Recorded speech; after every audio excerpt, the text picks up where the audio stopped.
आज हम देखेंगे अपने एनवायरनमेंट और ज्योग्राफी का इम्पोर्टेंट टॉपिक स्टॉकहोम कन्वेंशन। इसमें से जो है ना सारे ही एग्जाम में एक दो क्वेश्चन बनते रहते हैं सारे कन्वेंशन पे, और हम एक एक करके अपने सारे जो जितने भी कन्वेंशन है ना एनवायरनमेंट से रिलेटेड सब क्लियर कर लेंगे, जैसे कि क्योटो प्रोटोकॉल वगैरह होते हैं वो सब। तो देखो इसमें सबसे पहले हम इसके मेन पॉइंट देखते हैं। देखो इन 1968 में जो है ना यूएन की जनरल असेंबली उसने कॉन्फ्रेंस की थी ह्यूमन डेवलपमेंट पे 68 में, और फिर 72 में हुई थी ये अपनी ह्यूमन एनवायरनमेंट पे स्टॉकहोम स्वीडन में 5 से 16 जून 1970। और ये वाली जो थी ना इसी का नाम हम ये कहा हुई स्टॉकहोम में, तो इसी को हम क्या कह देते हैं स्टॉकहोम कॉन्फ्रेंस, ठीक है। और इसमें क्या क्या इंक्लूड था, मतलब जब भी कॉन्फ्रेंस हो रही थी तो 113 स्टेट यानी कि देशों ने इसमें हिस्सा लिया था, 400 एनजीओ थे, ये 1500 जर्नलिस्ट आए हुए थे वहां पे, 6000 पीपल थे, और नॉन इंटर गवर्नमेंटल एजेंसीज भी थी 90, ठीक है। फिर देखो और ये हम पहले देख चुके हैं, जो ये कॉन्फ्रेंस है ना ह्यूमन एनवायरनमेंट पे, इसी का ही नाम दिया जाता है स्टॉकहोम कॉन्फ्रेंस, क्योंकि उस जगह पे हुई थी तो उस जगह के ऊपर नाम है। और ये जो यूएन के ना फर्स्ट मेजर एनवायरमेंटल इशू के ऊपर कॉन्फ्रेंस हुई, कि इससे पहले तो अपने एनवायरनमेंट पे इतना ध्यान दिया नहीं जाता था, कि हम ऐसे बस इंडस्ट्रियलाइजेशन हो रहा था, काटे जा रहे थे, यूज किए जा रहे थे अपने रिसोर्सेज को, ठीक है। और इसमें जो ये मीटिंग हुई है उसमें क्या क्या एग्री हुआ है, देखो 26 प्रिंसिपल थे इसमें, ठीक है, और एक्शन प्लान था जिसमें 109 रिकमेंडेशन थी कि इस बात पे ध्यान देना चाहिए। फिर ये था रिजोल्यूशन था इंस्टीट्यूशनल और फाइनेंशियल अरेंजमेंट का, कि हम कैसे अरेंजमेंट कर सकते हैं इंस्टीट्यूशंस पे रूल बना के, फिर फाइनेंशियली क्या हम एक चेंज कर सकते हैं। और इसे हम कह सकते हैं ना पहला स्टेप सस्टेनेबल रेवोल्यूशन की तरफ। तो इससे पहले ही सस्टेनेबल ये इतना सोचते नहीं थे वर्ल्ड को, ठीक है। अपने जो इसकी पार्शियल व्यूज है वो देख लेते हैं। ये इसकी कुछ फोटोज थी ये कॉन्फ्रेंस की, देखो उस टाइम की, फिर देखो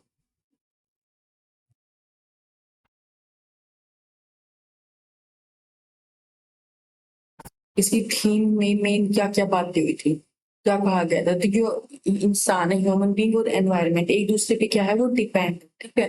तो हम ये नहीं कह सकते कि सिर्फ हम ह्यूमन का विकास करें फिर सिर्फ एनवायरनमेंट का करें, दोनों को ही हमने साथ साथ लेके चलना पड़ेगा। और जो है ना फिर उस टाइम पे क्या कहा गया कि आज ना बहुत जरूरत है कि हम अपना पूरा ग्लोबल विजन लेके चले, ये नहीं कि सब देश अपने अपने लिए सोच रहे हैं, जैसे पहले होती थी लड़ाइयाँ होती थी कि सब देश अपने लिए सोच रहे हैं, अपने बारे में लड़ रहे हैं, अपना फैलाना चाहते हैं। तो उन्होंने क्या किया उस टाइम पे कि अब टाइम आ गया है कि हम अपना जो एनवायरनमेंट में इतना नुकसान हो रहा है कि हम सब मिलके जो है इस पे काम करें, ठीक है, नहीं तो हमारा एनवायरनमेंट पूरा खत्म हो जाएगा और फिर हमारा ऐसे लड़ने का कोई फायदा नहीं बचेगा। तो फिर कैसे यहाँ पे बताया गया कि लिंक है कैसे अपनी सोशल इकोनॉमिक डेवलपमेंट में, जो हम अपना इकोनॉमिक डेवलपमेंट किए जा रहे हैं बस अंधाधुंध कि हमें तो बस और पैसा कमाना है और कुछ नहीं देख रहे, तो इन सब में लिंक है कि अगर हम ऐसे एक के पीछे दौड़े जाएंगे तो हमारा एनवायरनमेंट खराब हो जाएगा, ठीक है। मान लो कोई कंट्री सिर्फ इंडस्ट्री बनाई जा रहा है कि हम तो बहुत आगे पहुंच जाएंगे, लेकिन वहीं पे साथ साथ क्या होगा वहां पे इतनी बीमारियां बढ़ेंगी ना कि वो इतना आगे नहीं बढ़ पाएगा, क्योंकि आप जितना कमा रहे हो उतना तो वहां पे आपको फिर बाकी हॉस्पिटल वगैरह में देना पड़ जाएगा, ठीक है। तो ये दोनों क्या है इनकी सारी चीजों के बीच में लिंक्स है, आप एक चीज को छोड़ के दूसरी चीज में आगे नहीं बढ़ सकते। और फिर इसमें यही बताएगा कि हम कैसे बचाए अपने ह्यूमन एनवायरनमेंट को, ठीक। फिर देखो इसमें क्या क्या प्रिंसिपल्स रखे गए थे। मेन कि हम अपने ह्यूमन राइट्स को बचाएं, जो मेन एकदम बेसिक राइट्स होते हैं कि ये तो हर इंसान को ही मिलने चाहिए वो। फिर नेचुरल रिसोर्स को भी हम बचा के रखें। फिर ये क्या बताया गया जो अर्थ की नई कैपेसिटी होती है प्रोड्यूस करने की एक लिमिट है। मान लो जैसे कोयला प्रोड्यूस हो रहा है, हम आज यूज कर देंगे खूब सारा, लेकिन वो तो नया तो अपनी एक लिमिट में बनाएगी, ये तो है नहीं कि एकदम से ही बना देगी। तो ठीक है हम उसके अकॉर्डिंग यूज करें जिस अकॉर्डिंग से अर्थ जो है वो मेंटेन कर पाए, ठीक है। और जो वाइल्ड लाइफ है उसको भी हम मेंटेन कर पाए, क्योंकि हमने पहले ही देख चुके हैं कि पूरी अगर एक भी चीज खराब होगी तो पूरी हमारी फूड चेन जो है वो डिस्टर्ब हो जाए। और हम अपने नॉन रिन्यूएबल रिसोर्सेज के बारे में सोचिए, जो पोल्यूशन हो रहा है उसके बारे में सोचिए कैसे हम उसको कंट्रोल कर सकते हैं। और जो हम अपने ओशंस को भी क्या कर रहे हैं खराब कर रहे हैं उसको भी बचाने के बारे में सोचिए, ठीक है। मतलब इसमें सारे ही ऑलमोस्ट सारे ही पॉइंट आ गए हैं जो आजकल हम देखते हैं, अपने एनवायरनमेंट को इम्प्रूव करें। और फिर क्या कह रहे हैं, जो डेवलपिंग कंट्रीज है ना, उनको असिस्टेंट की जरूरत है। क्या कह रहे हैं, देखो एक तो डेवलप्ड कंट्रीज है, उनके पास तो अच्छा वो सब कुछ टेक्नोलॉजी है, वो तो क्या है, अपना अपना डेवलपमेंट भी कर लेंगे, अपने हेल्थ का भी ध्यान रख लेंगे, हर चीज के, क्योंकि उनके पास ऐसी वो है ना टेक्नोलॉजी की, वो बिना पोल्यूशन में करे अच्छे से काम कर लेंगे। लेकिन जो डेवलपिंग कंट्रीज है, अब उनने तो क्या है, इतना अच्छा तो है नहीं कि वो एकदम सब कुछ सही सही से करे, तो उनको गाइड की जरूरत है कि जो डेवलप्ड कंट्रीज है उनको गाइड करे अच्छे से, ठीक है। और फिर क्या कह रहे हैं, जो डेवलपिंग कंट्रीज को ना अपने कि वो उनको ऐसी मशीनें तो उनके पास तो होगी नहीं जो पोल्यूशन कम से कम करे, तो उनको कुछ पैसा दिया जाए, प्राइस दिया जाए कि वो अपना जो है ना एनवायरनमेंट को मैनेज कर सके। जैसे कि डेवलपिंग कंट्रीज में ऐसी मशीनें नहीं है ना जो अच्छे से अपनी सारी रीयूज कर सके मटेरियल को, या फिर जितना भी अब हो गया है कचरा या हो रहा है जो उसको खत्म नहीं कर सकते, उसको फिर उनको ऐसे ही फेंकना पड़ता है। लेकिन जो डेवलप्ड कंट्रीज है उनके पास तो अच्छे से सारे साइंटिफिक मेथड्स है कि वो सारी ही चीजों को अच्छे से रीयूज कर ले या फिर उनको अच्छे से खत्म करते, ठीक है। और फिर क्या कह रहे हैं, यहाँ भी बस पैसे देने की बात हो रही है कि उनको एक तो गाइड भी करे, ऊपर से साथ साथ उनको मनी भी दे, ताकि वो अपने हेल्प कर सके, खुद को अपने एनवायरनमेंट को बचा सके, ठीक है। जैसे एग्जांपल ले लेते हैं अपने डेवलप्ड कंट्रीज में, तो क्या है आजकल देखो इलेक्ट्रॉनिक कार्स वो आराम से यूज कर सकते हैं। एक तो वो महंगी है, लेकिन उनके पास पैसा है, वो आराम से इलेक्ट्रॉनिक कार यूज कर लेंगे, ठीक है। उनके पास टेक्नोलॉजी भी है, तो उनको क्या है, उनको टेक्नोलॉजी देनी चाहिए डेवलपिंग कंट्रीज को, क्या आप ऐसे बना सकते हो इलेक्ट्रॉनिक कार्स, उनको पैसे भी प्रोवाइड कराई जाए, ठीक है, दोनों ही हेल्प, ताकि वो भी अपने एनवायरनमेंट को बचा सके।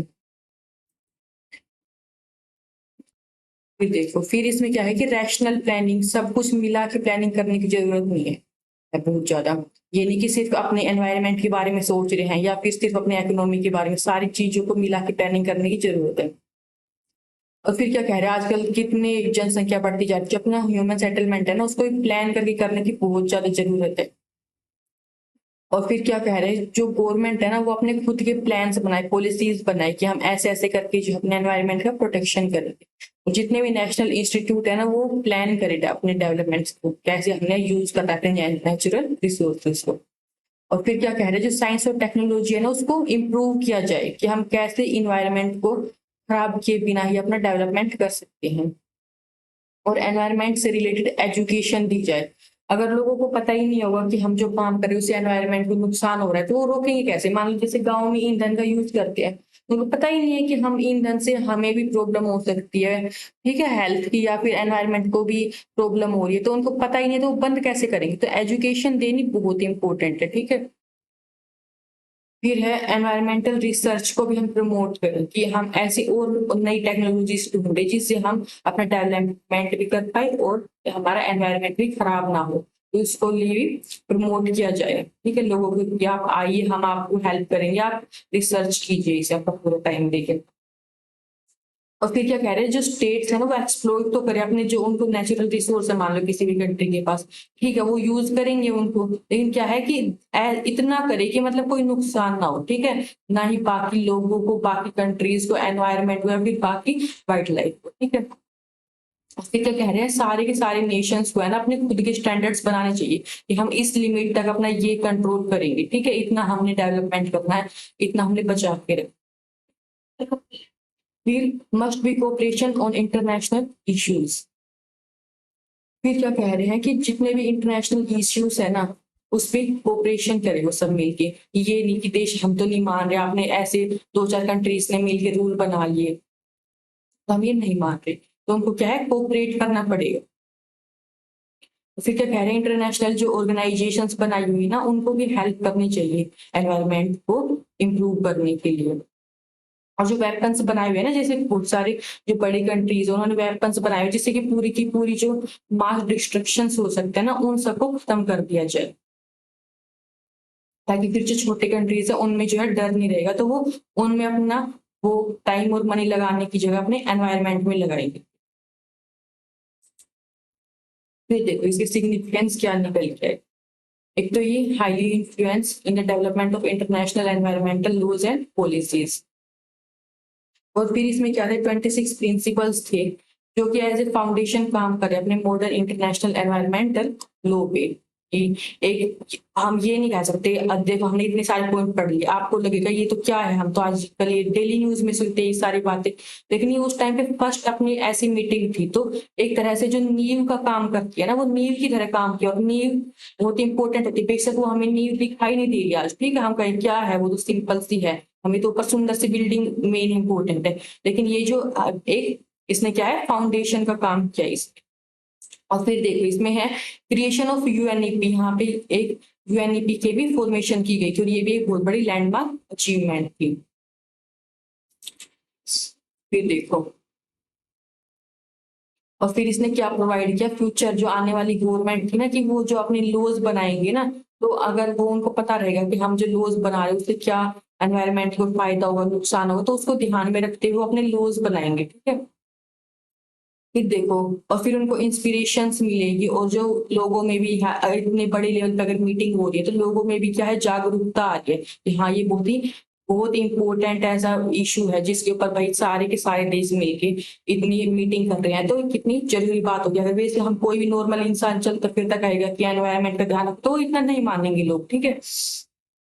फिर देखो, और ये पहला प्लेटफॉर्म था कॉमन, ये तो हम देख चुके, और ये एक अप्रोच थी पूरे इंटरनेशनल रिस्पॉन्सिबिलिटी उठाने की, सिर्फ हम अपना अपना ना करें, सारे ही इंटरनेशनल लेवल पे मिल के पूरे इन्वायरमेंट की रिस्पॉन्सिबिलिटी उठाए, और जितने भी इंटरनेशनल इश्यूज थे उन सबको रीडेफिनेशन किया गया था। इससे पहले अलग ही डेफिनेशन थी डेवलपमेंट की, इसके बाद थोड़ी सी चेंज हो गई इसकी डेफिनेशन, कि हमने सस्टेनेबल वे में जो है अपना डेवलपमेंट करना है, सिर्फ डेवलपमेंट नहीं करना है कि हम इतना रिसोर्स का यूज करें, काम काम का जितनी हमें जरूरत, हमारी जरूरत भी पूरी हो जाए, ये नहीं कि हमने यूज ही नहीं करना, और बचा के भी रखे अपने आने वाले जनरेशन के लिए।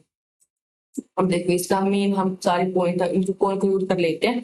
ये एडॉप्ट हुआ था मई 2001 में, एंटर इनटू फोर्स हुआ था मई 2004 में, और इसका जो कितने थे 2006 में कितने लोगों ने, 151 सिग्नेटरीज थे और 125 और पार्टीज थे।